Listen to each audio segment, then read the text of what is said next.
বাংলাদেশ সেনাবাহিনীর সবচেয়ে স্পর্শকাতর জায়গায় বসে তিনি চালাচ্ছিলেন এক ভয়ানক খেলা। ভারতের গোয়েন্দা সংস্থা রয়ের শ্যাডো নেটওয়ার্ক গড়ে তুলেছিলেন সরাসরি সেনাবাহিনীর ভেতরেই। তিনি ছিলেন সেই মূল কারিগর যার মাস্টার প্ল্যানে তৈরি হয়েছিল একটি দেশদ্রোহী কাঠামো। এবং শেখ হাসিনার পলায়নের পরের দিন বাংলাদেশ সেনাবাহিনীর ভেতরে একমাত্র ব্যক্তি ছিলেন যিনি রয়ের সহায়তায় সামরিক কূ করতে চেয়েছিলেন। তার নাম লেফটেন্যান্ট জেনারেল মুজিব। এই পদগুলো সেনাবাহিনীর গুরুত্বপূর্ণ পদ। এই পদ ব্যবহার করে তিনি সীমাহীন দুর্নীতি করেছেন। তার এই দুর্নীতির পরিমাণ কমপক্ষে ২১০০ কোটি টাকা। ৫ দিনের রিমান্ড মঞ্জুর করেন। দর্শক, সামরিক কূ করে ডক্টর মোহাম্মদ ইউনূসকে ক্ষমতাচ্যুত করে আওয়ামী লীগকে ক্ষমতায় বসাতে চেয়েছিলেন ভারতীয় গোয়েন্দা রয়ের একজন সদস্য।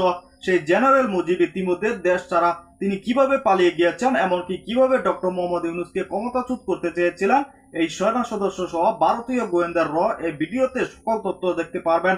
এক সেকেন্ডও না টেনে পুরো ভিডিওটি দেখবেন। চ্যানেলে নতুন হলে চ্যানেলটিকে সাবস্ক্রাইব করে রাখবেন। ভিডিওতে একটি লাইক করে দেখতে থাকুন সম্পূর্ণ ভিডিওটি।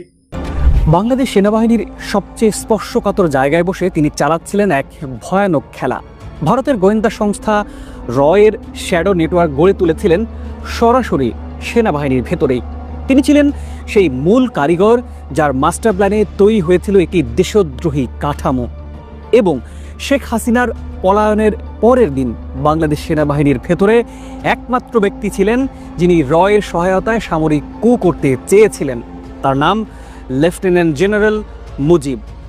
প্রিয় দর্শক, আজকের প্রতিবেদন জুড়ে আমরা তুলে ধরব কে এই জেনারেল মুজিব, কিভাবে তিনি বাংলাদেশ সেনাবাহিনীতে ভারতীয় গোয়েন্দা সংস্থার নেটওয়ার্ক বসানোর মাস্টার প্ল্যান করেছিলেন, কাদের ব্যবহার করে তিনি গড়ে তুলেছিলেন এক রহস্যময় রয়ের নেটওয়ার্ক, শেখ হাসিনার পলায়নের পরের দিন কিভাবে ভারতের সহায়তায় সামরিক ক্ষমতা দখলের অপচেষ্টা করেছিলেন তিনি, এবং সবচেয়ে বড় প্রশ্ন, কেন তাকে বিচারের মুখে না এনে বরখাস্ত করে চুপ করে দেয়া হলো। শেষ পর্যন্ত শেখ হাসিনাকে ভারত নিয়ে যাওয়ার রেস্কিউ মিশনে তার গোপন ভূমিকাই বা কি ছিল, এবং কিভাবে তিনি দেশের সর্বোচ্চ নজরদারির মধ্যেও সীমান্ত পেরিয়ে পালিয়ে গেলেন ভারতে। পর্দার পেছনের সবকিছু আজ সামনে আনবো। ধৈর্য ধরে একটু বসুন, কথা দিচ্ছি নিরাশ হবেন না। তো চলুন শুরু করি।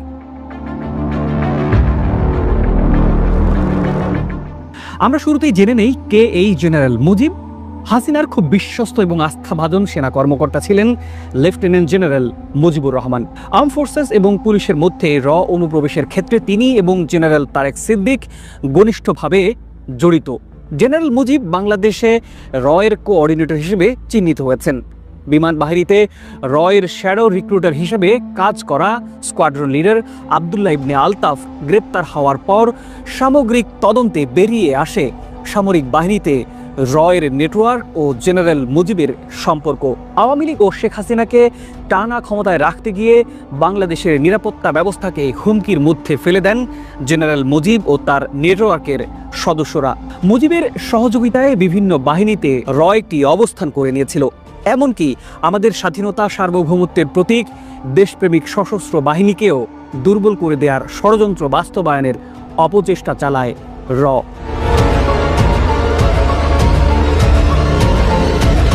মুজিব ছিলেন সেনাবাহিনীর director general of military operations, DGMO.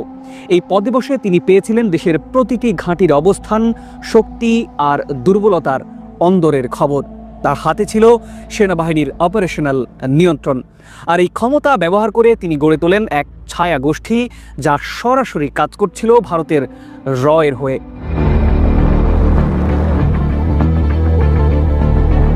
প্রথমে তিনি নিযুক্ত করেন কয়েকজন সামরিক অফিসার যাদের তিনি ব্যক্তিগতভাবে পছন্দ করতেন। এরপর ধীরে ধীরে শুরু হয় এক ভয়ানক প্রতিস্থাপন প্রক্রিয়া।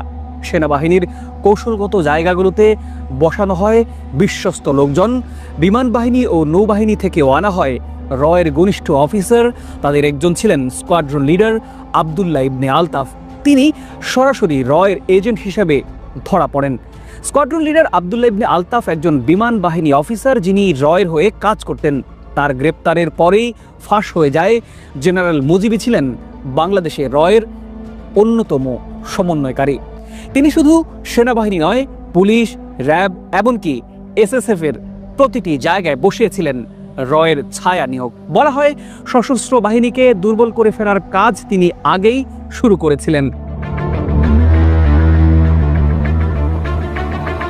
14ই আগস্ট আলতাফ গ্রেপ্তার হতেই তখন অদ্ভুতভাবে মুজিবকে বদলি করা হয় ময়মনসিংহ সেনানিবাসে। হেলিকপ্টারে সেখানকার জিওসিকে আনা হয় এবং নেওয়া হয় মুজিবকে। তবে ময়মনসিংহে থাকাকালীন আর্মি সিকিউরিটি ইউনিটের নজরদারিতেও ছিলেন তিনি। দেশের সর্বোচ্চ নজরদারির মধ্যেই সেনাবাহিনীর এক অংশের সহায়তায় এই জেনারেল মুজিব পাড়ি জমান ময়মনসিংহের ধোবাউড়া সীমান্ত পেরিয়ে ভারতে। এবার আসি কিভাবে এই জেনারেল সামরিক কু করার চেষ্টা করেছিলেন সেই বিষয়টা নিয়ে। 2024 সালের 5 আগস্ট শেখ হাসিনা C-13 যে বিমানে করে দিল্লি চলে যান। এরপর দিন অর্থাৎ 6 আগস্ট জেনারেল মুজিব সেনাবাহিনীর ভেতরে ঘোষণা দেন সরকার ভেঙে গেছে, সশস্ত্র বাহিনী এখন দেশের নিয়ন্ত্রক। অর্থাৎ এটি ছিল এক সামরিক শাসন প্রতিষ্ঠার সূচনা। সেনাবাহিনীতে সামরিক শাসন জারি করে ক্ষমতা নেওয়ার অপচেষ্টা করেছিলেন জেনারেল মুজিব। তাতে তাকে সহায়তা করেছিলেন সেনাবাহিনীর আরও কয়েকজন আস্থাভাজন কর্মকর্তা।